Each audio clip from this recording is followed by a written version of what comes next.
El principal asesor económico del presidente de los Estados Unidos, de Joe Biden, es incapaz de responder a una pregunta tan elemental como la siguiente: ¿por qué el gobierno de Estados Unidos pide prestado dinero en lugar de imprimirlo? Veámoslo.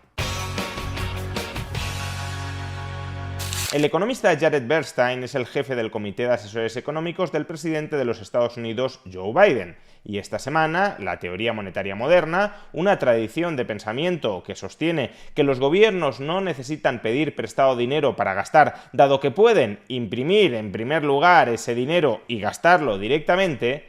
Esta semana la teoría monetaria moderna le preguntó a Jared Bernstein por qué el gobierno de los Estados Unidos sigue pidiendo prestado dinero cuando podría, en principio, imprimir directamente ese dinero y gastarlo. Pues bien, observen el desconcierto y la incapacidad de responder a esta elemental pregunta del jefe del Comité de Asesores Económicos del mismísimo presidente de los Estados Unidos. ¿Por qué nos endeudamos en nuestra moneda? ¿Por qué pedimos prestada nuestra propia moneda? Surge la pregunta de por qué lo hacemos si podemos imprimir nuestra moneda. Espero a alguien que responda. Bueno, está bien. Entonces, quiero decir, de nuevo, algunas de estas cosas algunos de los términos y conceptos son simplemente confusos. Quiero decir, el gobierno definitivamente imprime dinero y definitivamente presta ese dinero. Por eso, el gobierno definitivamente imprime dinero y luego presta ese dinero vendiendo bonos. ¿Eso es lo que hacen? Sí, exacto. Ellos se dedican a la venta de bonos. Esa es su principal actividad laboral que realizan. Sí, venden bonos, ¿verdad?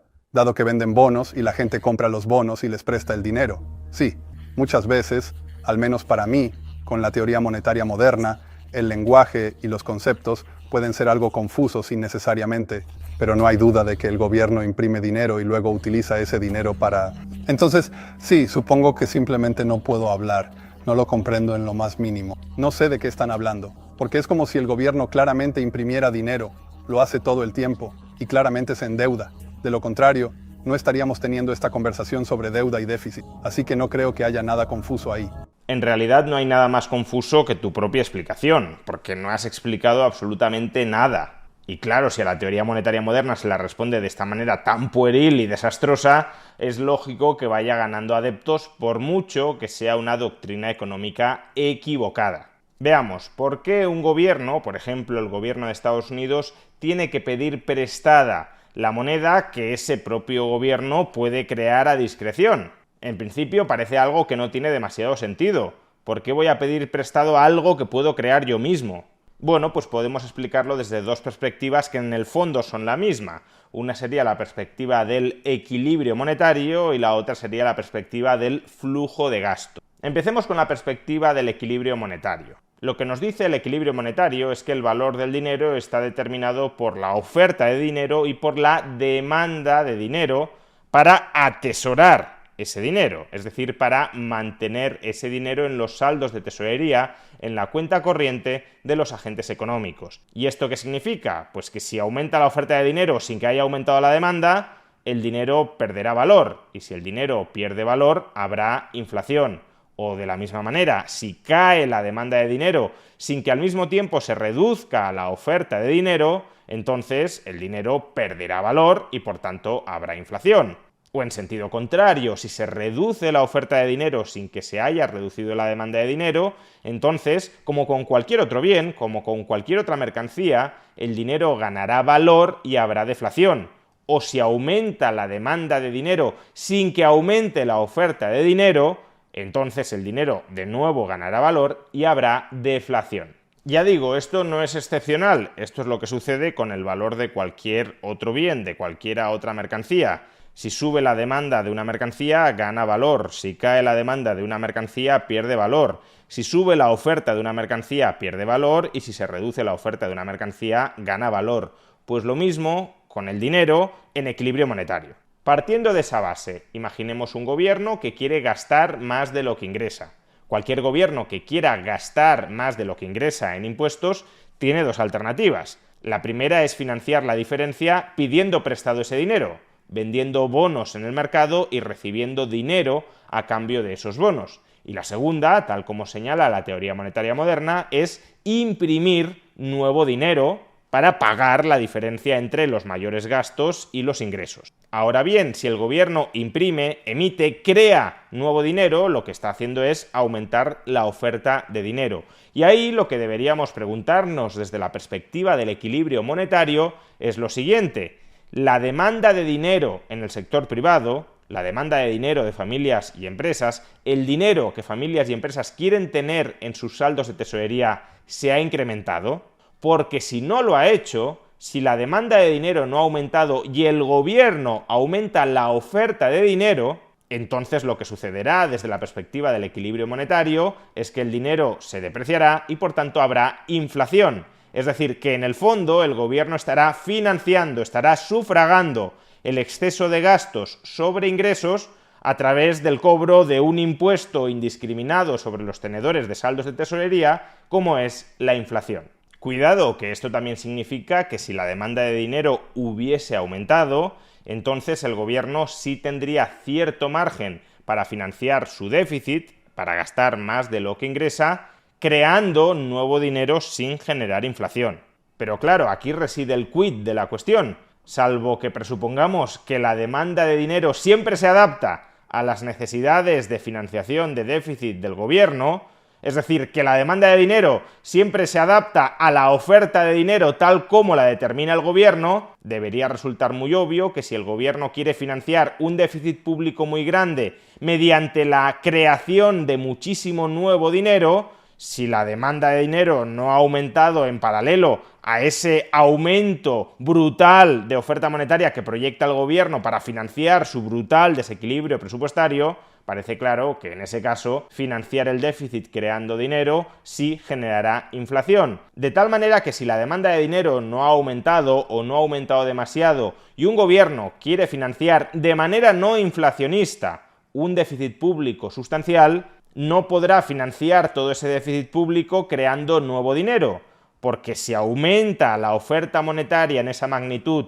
sin que haya aumentado en la misma magnitud la demanda monetaria, habrá inflación. Y en ese caso, como digo, si ese gobierno quiere financiar ese déficit de manera no inflacionista, no le quedará otro remedio que pedir prestado dinero que él mismo ha creado previamente y que está en circulación en el sector privado. En lugar de aumentar la oferta monetaria por encima de la demanda monetaria y por tanto depreciar la moneda, lo que hace es congelar la oferta monetaria, porque no ha aumentado, repito, la demanda monetaria, y pedir prestada aquella porción de la oferta monetaria existente que desea gastar de más por encima de los ingresos fiscales. Bien, esa sería la explicación desde el punto de vista del equilibrio monetario de por qué los gobiernos piden prestado un dinero que tienen la capacidad de crear. Piden prestado dinero para financiar un déficit público sin incrementar la oferta monetaria, porque incrementar la oferta monetaria bajo ciertas condiciones, por ejemplo, cuando no ha aumentado la demanda monetaria, generaría inflación.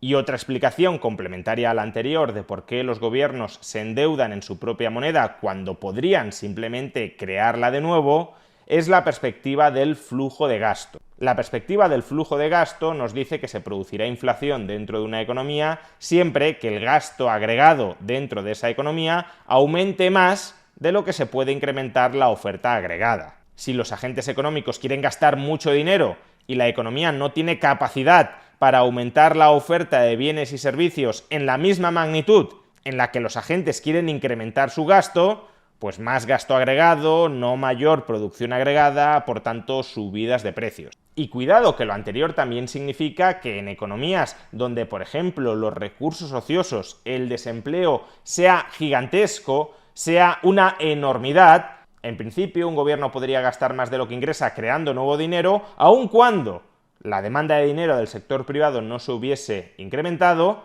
porque aunque aumente el gasto agregado dentro de esa economía, habrá capacidad para movilizar parte de esos recursos ociosos, lo que Marx llamaría ejército industrial de reserva, y a través de esa movilización, de esa contratación de los recursos ociosos, aumentar la producción para atender ese mayor gasto sin aumentar los precios. Pero en momentos normales, en momentos no de depresión, los recursos ociosos por toda la economía no tienden a ser sobreabundantes y por tanto un mayor gasto agregado, sobre todo si se trata de un aumento sustancial de ese gasto agregado, tiende a generar inflación, dado que la producción agregada no se puede incrementar al mismo tiempo en la misma magnitud. Pues bien, imaginemos que un gobierno gasta más de lo que ingresa en impuestos por la vía de crear nuevo dinero.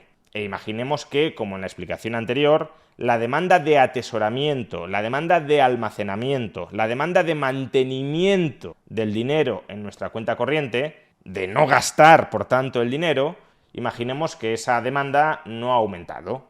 ¿Qué sucederá? Pues que si el gobierno crea nuevo dinero y lo gasta, y ese dinero a través de ese gasto es recibido por el sector privado, por familias y empresas que no han aumentado su deseo de incrementar sus saldos de tesorería, pues si familias y empresas reciben vía gasto más dinero del que quieren mantener atesorado, lo que harán esas familias y empresas es gastar todo ese dinero que han recibido y que no quieren tener consigo. Prefieren tener otras cosas, otros activos, otras mercancías, antes que aumentar sus saldos de tesorería.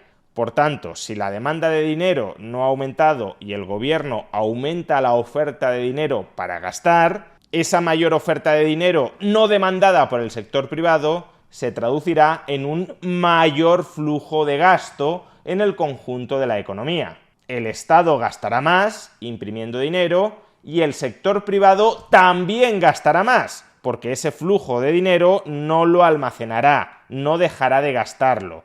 Por tanto, tenemos un incremento del gasto agregado.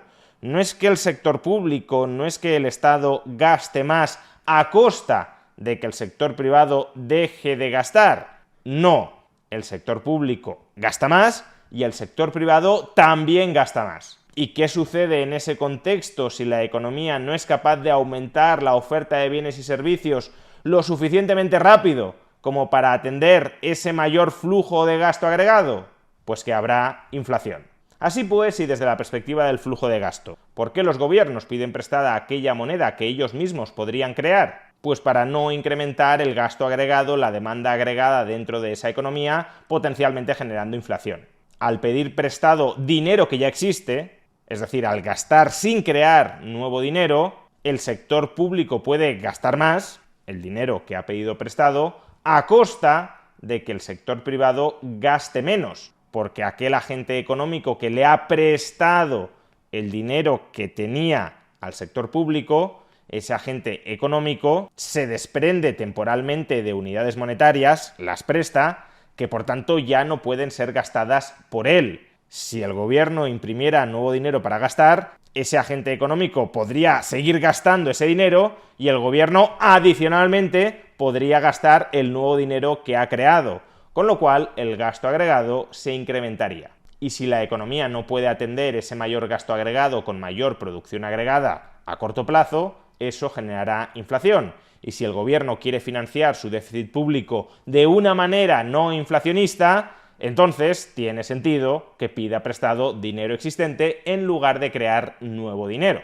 Por consiguiente, tanto la perspectiva del equilibrio monetario como la perspectiva del flujo de gasto nos conducen a una misma respuesta que Jared Bernstein, jefe del Comité de Asesores Económicos de Joe Biden, no supo articular. Los gobiernos piden prestado el dinero que ellos mismos podrían crear para, en términos generales, financiar su déficit público, su exceso de gastos sobre ingresos, sin generar inflación. Cuidado, no estoy diciendo que este sea el único determinante de la inflación. Puede haber otros determinantes de la inflación, puede haber otras causas de la inflación. Por tanto, que los gobiernos hagan esto no garantiza que no vaya a haber inflación por otras causas. Por ejemplo, ya he mencionado que si cae la demanda de dinero, habrá inflación aun cuando el gobierno no esté creando nuevo dinero. Y la demanda de dinero puede caer, por ejemplo, si el sector privado teme que un determinado gobierno se está acercando a la insolvencia. Pero emitir bonos para financiar el déficit, es decir, pedir prestado el dinero que el gobierno puede crear, pedir prestado el dinero al sector privado para que el gobierno gaste más de lo que ingresa, eso es un mecanismo no inflacionista o minimizador de la inflación de financiar el déficit público. Y no es que el gobierno quiera financiar su déficit público sin generar inflación o minimizando la inflación generada porque sea una hermanita de la caridad, Al gobierno, por supuesto, que le encantaría financiar su déficit público a través de la inflación. El problema es que si un gobierno financia sistemáticamente su déficit público a través de la inflación, los ciudadanos aprenden que están siendo expropiados a través de la inflación y por tanto comienzan a repudiar su moneda buscando refugio en otros activos monetarios que no controla directamente ese gobierno. Un caso extremo de este escenario sería Argentina. Tras muchísimos golpes monetarios, los argentinos han aprendido que no pueden confiar en la moneda que crea su propio gobierno, porque ese gobierno intentará robarles a través de la creación de moneda, y por eso han buscado refugio en otras monedas, como el dólar. Y si los ciudadanos buscan refugio en otros activos monetarios que no controla ese gobierno, la capacidad de ese gobierno para financiarse en su propia moneda se reduce. De nuevo, el caso paradigmático del gobierno argentino, que no puede financiarse por ninguna vía, salvo emitiendo deuda en dólares que tampoco le quieren comprar los mercados. Con lo cual, si un gobierno entiende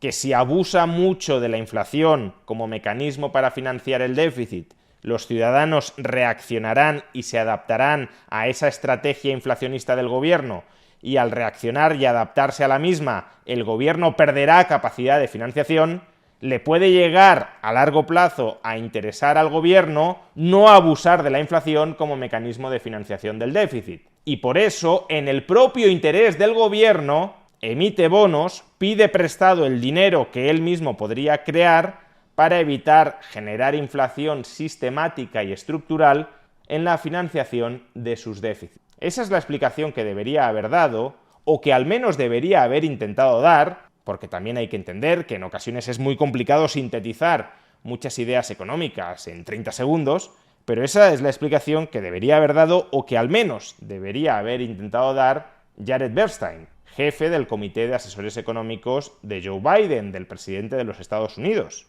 Y que Bernstein haya sido absolutamente incapaz de articular algo parecido a esto, solo hace que me pregunte con cierta preocupación en qué manos estamos.